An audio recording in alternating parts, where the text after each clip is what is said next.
Hey folks, and welcome to another Sasoi spikeboarding tutorial and demo.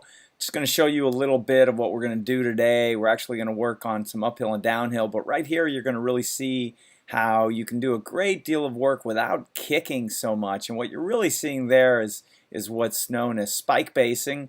We may as well stay in a static position. We'll put a little link down to spike basing. You can check that out as well. But we're going to get right in here and begin to do the work. But standing still also can happen in spikeboarding. So we're in Denver, guys. We're right outside of Golden and Denver, right there in between, and we're on this amazing pickle loop. We call pickle loops when they're really long, and you got loops at both ends. And what we're going to do here is go down and up twice. And the first time we go down, we're going to focus on 1/1s and remaining on a one-legged glide. So even though the foot is not going to be making contact with the pavement during this workout, you're going to get a sensational plyometric workout. So it'll take a little while to begin to get used to this kind of stuff. We remember when we started, just getting up on one leg for 5-10 seconds just seemed absolutely like misery. But slowly, your body adapts to load. You'll begin to develop some great skating muscles.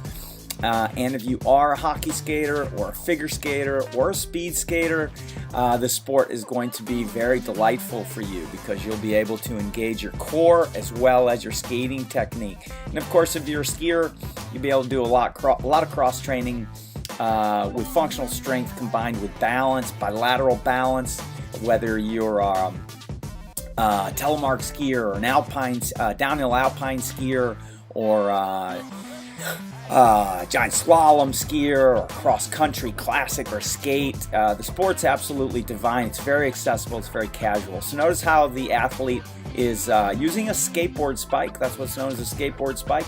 It's hasn't used it with two hands yet. Actually, at the beginning, we saw a two-handed stand-up spike. Pardon me. And right there, we're actually seeing a spike slide. So when you slide from that neutral position, there it is, from the neutral middle position back to the silicone, you're sliding your skateboard spike back and forth, and just remaining on one leg and balancing all the way down this hill, getting a really sweet glide. Folks, all over Denver, there are so many places like this. It's not even funny. It's just tremendous amounts of accessible spikeboarding areas.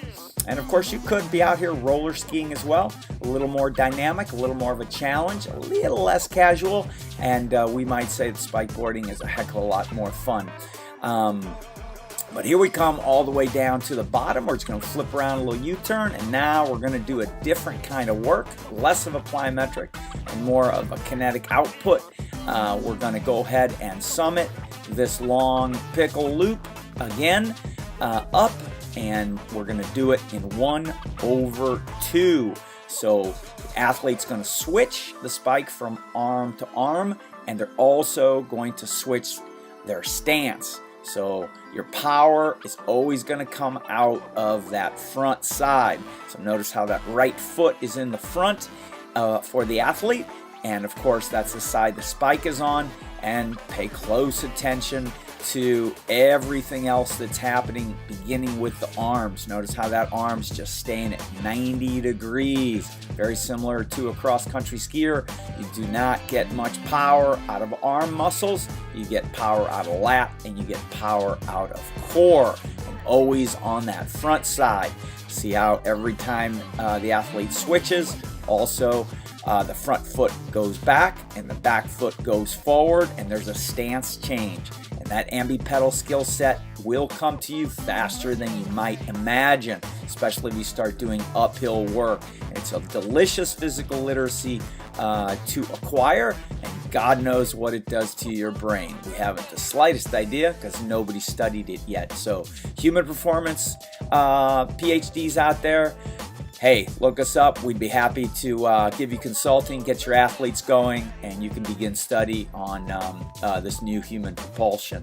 So This is a modified form of double poling, of course. So the hips have switched over. They've shifted over to about 45 degrees to the board. They're not perfectly 90 degrees to the boards. So in skiing, you would have 2 roller skis, 1 on each foot, and 2 shafts, and you would be skiing. So in effect, this is a simplified form of skiing. We mentioned it before, we mentioned it again now, and it's actually a sensational way to really get upper body development, very specifically to keep your arm at 90 degrees because you don't have a strap. And the fact is, when you have no strap, you are reliant completely on your grip and completely on very good form in that arm.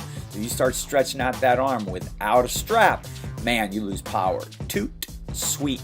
So all those coaches, cross-country ski coaches that might want to really begin to hammer in that 90-degree arm in their athletes, cross-country skiers that are outreaching, stretching out too far, hey, take that strap off and get them doing a little one-arm stand-up spike, and it's going to help them a lot. So we're going to change things up a little bit, flip a little U-ey at the top of the pickle, and down we go. What we're going to do now is practice switch carve, and we're going to do this on the ones as soon as we get going here a little bit.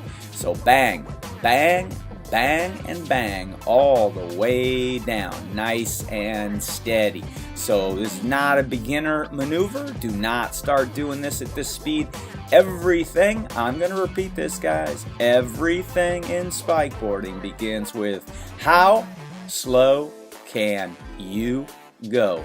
Because trust me, if you can't execute slowly perfectly, there's no way that you are going to do it fast. So the biggest beginner mistake here would be to spike that rear wheel, bink, because you weren't getting your vector line parallel. Notice how the vector line is remaining parallel to the board. You don't want to be not 1 degree in, not 1 degree out. You're just giving power away. Also, if you go too far in, you spike that rear wheel, you may risk a dismount. Rear wheel spikes tend not to dismount, front do. So that is why there is an X at the front of the board. You want to stand on that X or behind it when you are stand-up spiking. 1 arm or 2 arms. So you risk spiking the front wheel. That will cause damage to the spike, probably break it, and probably send you for a little vacation off the front. So that's not the hot setup. It's not what you want. So stay on that X or behind it. And of course, switch carving, as you see here, is advanced, and slowly you will come to it. 8 years ago, this athlete could not stand on one side without getting a tremendous amount of vertigo. Again, we call out to the human performance researchers to begin study on what this does to the human body, the brain, the neurological system, and what it can begin to help increase skill sets. Certainly for MMA fighters, soccer players, everybody who's one-sided and could benefit from 2 sides. Folks, we hope you've enjoyed this. We'll see you at the next one.